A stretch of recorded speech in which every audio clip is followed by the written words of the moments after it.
The Brew House was created to capture and share with you the long history of the Genesee Brewery, but the brewery itself isn't half as interesting as the beer and the people who make it. Visit GeneseeBrewHouse.com.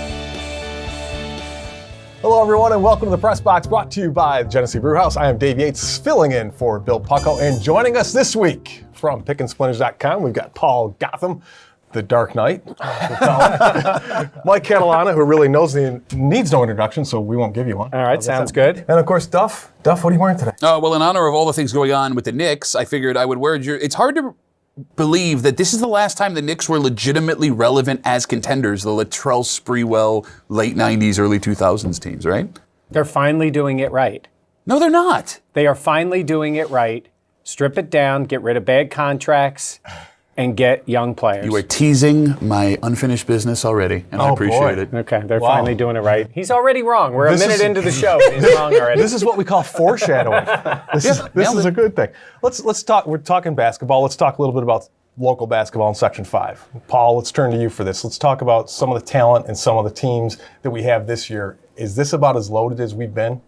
Well, I remember being on the show last year and we were talking about the crowds being small. Yeah. That is not the case at all this year. I've been in so many standing room only gyms. It's been really refreshing. It's been exciting, from starting as early as mid-December over at School 33, Northeast Douglas and East. They turned away people that night. There was a line out the door trying to get into that game. You got the rap showcase, that was all capacity crowds, and it's continued from there. And leading into this sectional tournament, we have double-digit 1,000-point scorers right now on the court. We have kids all over the nation. We have an NBA guy, by the way. We have kids all over the nation who are playing.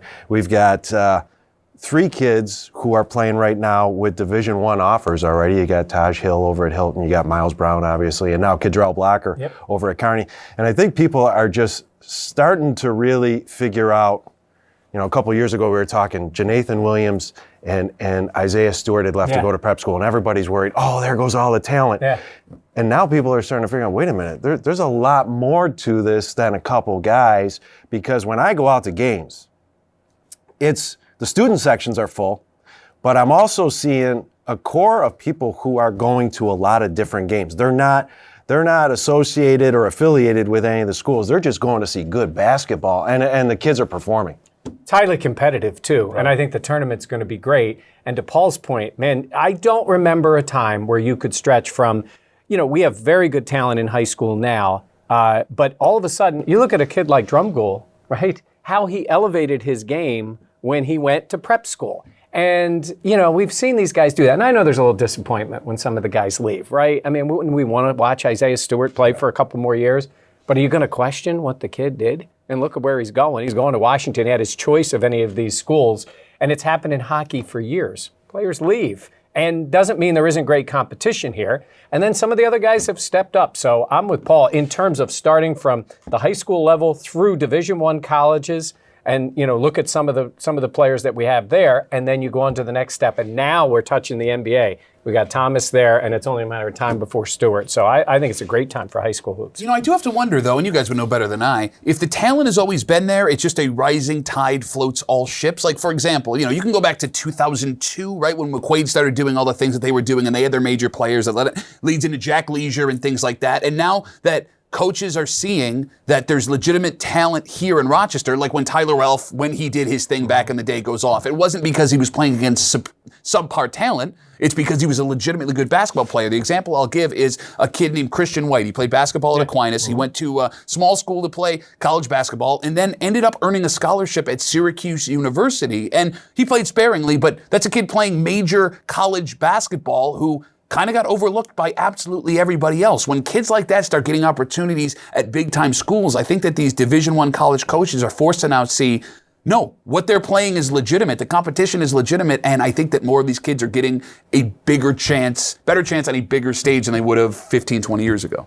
And it gives people an opportunity. Go watch, right? I mean, there are good games, and the playoffs are going to be great. I think the competitive part, I think, is what's going to be a lot of fun to see. And then you talk about some of the small schools too. You're going to be standing there going, "Wow, where did this kid come from?" Because you haven't seen these teams play. Why don't you leave some meat on the bone for the rest of us? I've been in the business for 40 years. I'll just make mine up as I go along, so we're all good with that. We'll be back with more of the Press Box right after this.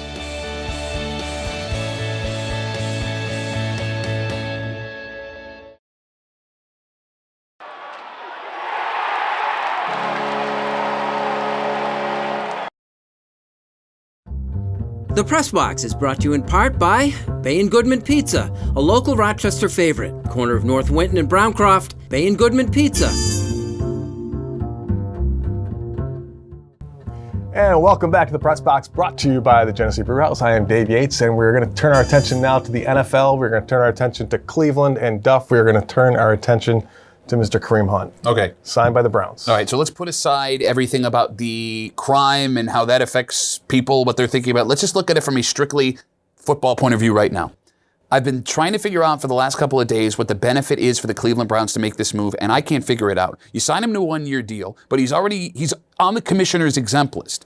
If he gets removed from that, he's still going to face a suspension of up to 6 games because of what happened. So there's a chance he doesn't play for you at all in the 1 year, right? And it's not like you get the year back after he's unsuspended. So then let's say he gets off it and you face a 6-game suspension. That's more than a third of your season that he's gone. Not only that, the incident in question that's on video that led to these circumstances happened in Cleveland. So you're bringing him back to the epicenter of where this went down. And are you sure from a football standpoint that he's a legitimate talent? Or what he was able to do was because of the team that was around him. Because let's be real, after he stopped playing for Kansas City, they were a coin flip away from playing in the Super Bowl. I look at it like this. Just when you think the Browns finally have their heads on straight and they know what they're doing, they go out and do something like this because Cleveland is a city that is very, very easy to get in trouble in. And you can ask 10 athletes over the last decade that have been run out of that town how bad it can be. Why would you take this risk? I blame the commissioner, of course. We talk about it all the time. I don't think these players should be eligible to go on another roster. I think it should almost freeze at that point. Put him on the commissioner's list and then save teams from their own idiocy. Don't put him out there that he's eligible. Go through the process. First of all, what is with the NFL? All this investigation, sometimes what's it going to take? Years to come to a conclusion? Look at McCoy. Yeah. I mean, how long does this take? This is an organization with unlimited resources to go out and find out. Get to the bottom of what happened. If you're going to punish him. And then, basically, I would say, put him in a spot where, okay, so the Chiefs release him. At that point, he's subject to waivers, right? But you freeze him. You put him on the commissioner's list. When all is said and done, I say then he's off the commissioner's list and you resume with where you were at the waiver point then. So wherever teams were with their record at the point he was put on the commissioner's list, that's the waiver wire. So it's almost like you freeze it in time.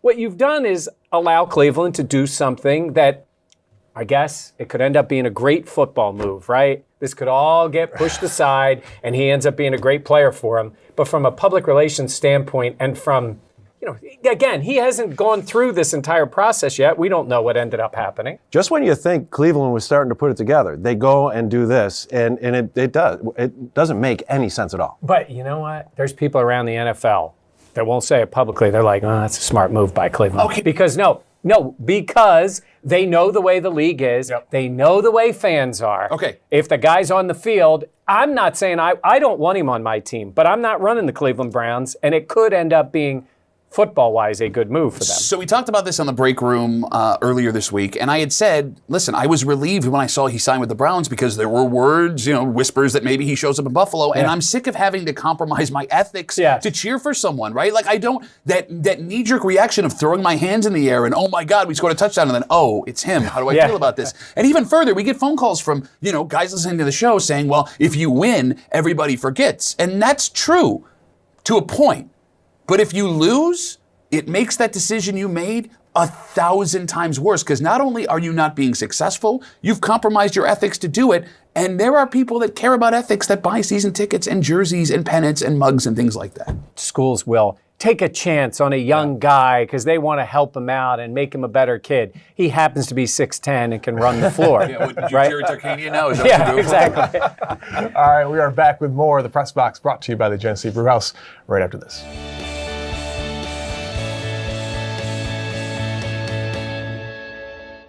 Here's the Press Box trivia question brought to you by Market View Liquor, where exceptional customer service meets an extensive selection. Jefferson Road at 390.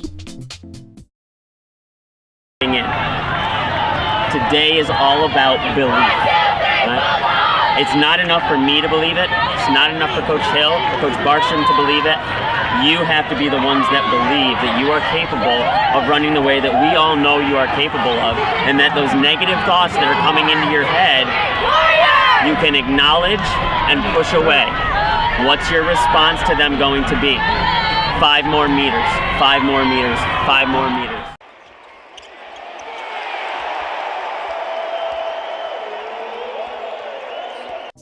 Here's the Press Box trivia answer brought to you by Market View Liquor, where exceptional customer service meets an extensive selection. Jefferson Road at 390. And welcome back to the Press Box brought to you by the Genesee Brew House. It is time now for Like It or Not. And Mike, we will start with you right now. Wow, look at this. You know, I figured what the heck. How about Coming to me. Yeah, how about the Bills? All right. Look, they're going to make a lot of moves on the offensive line. And, you know, you talk to Jets fans, they signed this kid Long. He was up and down, seemed to have some issues snapping the ball back to the quarterback. But I'm telling you, it's going to be throwing a wide net on that offensive line and then trying to find players. And these kind of signings, I mean, these don't even count towards compensatory picks. These are guys that are street free agents at the moment because the league year hasn't started yet. Keep going out there. Keep bringing in players. We've talked about on this show, who's back? Maybe Deion Dawkins back on the offensive line. A lot of other guys are walking. I have no problem with them doing that. And they're going to have to try to unearth some people. They got different coaching staff now on the offensive line. I'll say I like it because it's the first of many moves. There you go. Paul, pitchers and catchers reporting. What do we got? And we got 100 free agents unsigned. Seriously, what the hell's going? Sorry. Well, we have a lot of factors going on here, don't we? We have at the epicenter of this, using your word, we have Bryce Harper and Manny Machado, which, by the way, we'll get around to this, but those are two pretty big egos in the room, right? Yeah. And we have teams now that are starting to figure out, those two guys want 10-year contracts, all right? How has the 10-year contract worked out for Miguel Cabrera at the end, the last couple of years? How's that been? Joe Mauer, that was a great signing, except for the last couple of years. We'll look at Albert Pujols. That was a great signing at the beginning, except for the last few years. And I think teams are starting to see we don't want 10-year contracts. Plus, also, another factor of this is the luxury tax, which, let's call it what it is, that's a salary cap. Right. So you have teams like the Yankees and the Red Sox don't want the penalty, so they're not buyers. And then you got these two guys. Once you get those two guys signed, the other 98 just fall into place.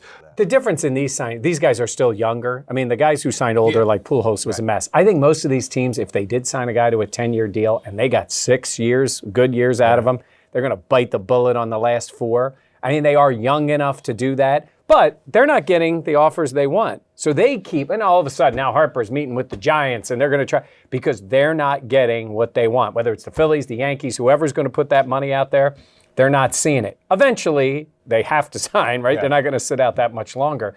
But baseball has taken what should grab people's attention and stretched it out to the point that until they sign, like wake us up when they sign somewhere. Mm-hmm.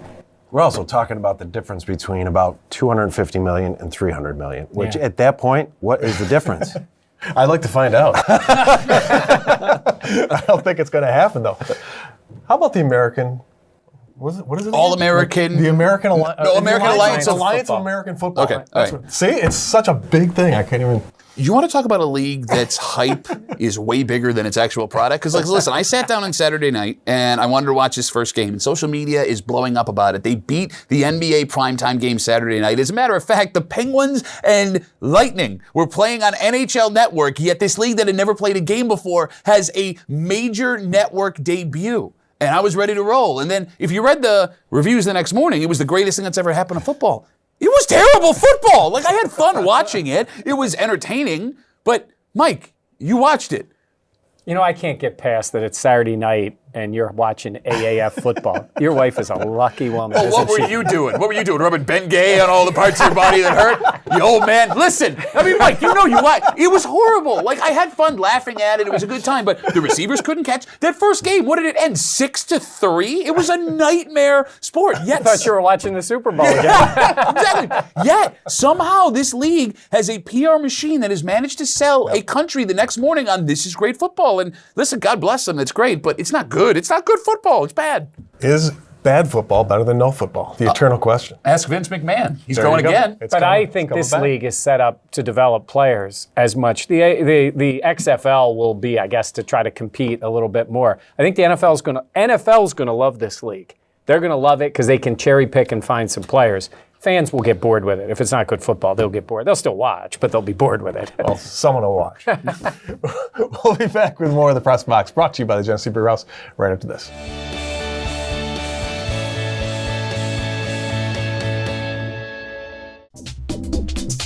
And now here's this week's MVP Experience Stat of the Week, brought to you by Sport Clips, where it's good to be a guy. No appointment ever needed. In now to Eichel. He floated one.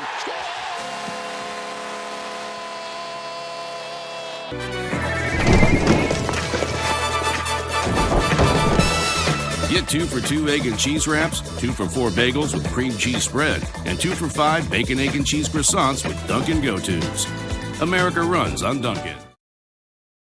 And welcome back to the Press Box, brought to you by the Genesee Brew House. Time now for Unfinished Business, brought to you by Dunkin', and we'll start with Mr. Duffy. What do we got? As the NBA season rolls to an end here, you have your teams that are contenders and the teams that aren't. But here's the thing. The teams that are the worst of the non-contenders are still contenders because it's the Zion Williamson sweepstakes, and you're watching it happen live on a weekly basis, right? The 3 bottom teams that have the best chance, and it's all even of the bottom 3 in the NBA lottery right now, would be the Phoenix Suns, the New York Knicks, and the Cleveland Cavaliers. And the question becomes, for Zion Williamson, where is the best place for him to go? A lot of people would immediately think New York, right? Big major market. They have money to spend, but I disagree strongly. The Knicks have shown over and over and over again that they just can't build a roster, no matter who you put on there. If you don't believe me, go back and watch 20 years of Knicks basketball. Then comes Cleveland, a team that has had a couple of superstars in the last few years. That's going to be a nightmare, right? You had arguably the best first overall pick of all time in LeBron James, and you got a single championship out of it. Well, you paired him up with another first overall pick in Kyrie Irving, and you should have had another first overall pick in Bennett, that worst pick maybe of all time. So somehow, logically, Zion Williamson, if you keep these bottom 3 teams, fits best in Phoenix. Phoenix is a really weird town where they support their team and they've had success. Not to mention, you can market big stars that play in Phoenix. Steve Nash showed that. Charles Barkley showed that. Amari Stoudemire showed that. Hell, even the Shaqtas showed up for a little while. Zion Williamson needs to pray that the Phoenix Suns win the lottery because that's the only way he doesn't end up a bust in the NBA. Well, they have talent. They have Booker, DeAndre Ayton. They've got guys that can play there. The league wants him, obviously, they're going to want him in New York because they can showcase him there. And who knows about Cleveland, but you see why teams do it.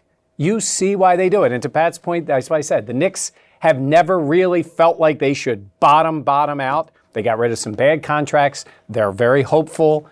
Let's see what happens. They are hopeful that they get the commissioner cheats and they get the number 1 pick. Oh, more commissioner bashing. Paul, what do you got?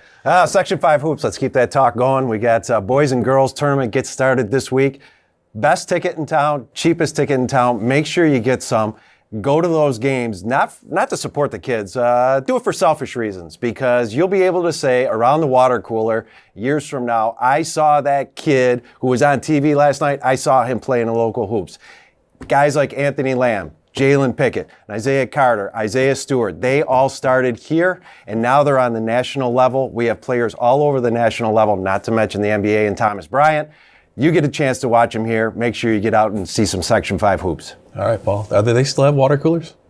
Oh, yeah. Okay. Right? We got one right there. Where did this come from? This Are we isn't toilet water, is it? are we Basketball You don't wanna City, know. USA? That's the one we haven't heard for. Speaking of basketball, I'm going to say this guy's a legend, right? He's one of the all-time greats in basketball history, and he has absolutely no idea what he's doing. And of course, I'm talking about Magic Johnson. Magic Johnson got LeBron James for one reason. They play in Los Angeles. Look, if Magic was the general manager in Portland, LeBron James ain't going to Portland, okay? He wanted to be a Laker. He went to the Lakers. The team has been an abject disaster. And then everything he's touched since then has not worked. The way they orchestrated trying to force the Anthony Davis trade through the agent for LeBron has been a mess. Magic's at the center of that. And then him opening up his mouth about the Ben Simmons thing was just a bad look and made him look bad, and it ends up being touching tampering, which has been a problem for him. And let me tell you something. If he doesn't get Anthony Davis next year, the next guy who's going to bail on Magic Johnson is going to be LeBron James, because LeBron, as always, will look out for himself. Magic was a great player, but as a president of a team, he has been a disaster, and it ain't getting any better. All right, gentlemen, thank you. As always, it's been a pleasure. It's been fun sitting in for Bill here on the Press Box, brought to you by the Genesee Brew House. I'm Dave Yates. Thanks for joining us. We'll see you again next week.